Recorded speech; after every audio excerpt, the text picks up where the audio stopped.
ang gulay di ko tinitikman, parati na lang iniiwasan.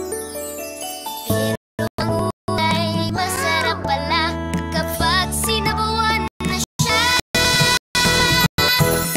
Makulay, makulay ang buhay.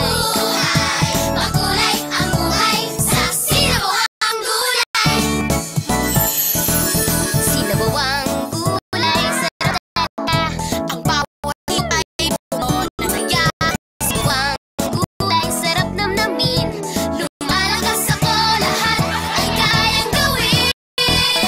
Makulay, makulay ang buhay. Makulay ang buhay sa sinabawang gulay. Sabaw pa lamang ay healthy na. Lagyan ng nor at gulay kami.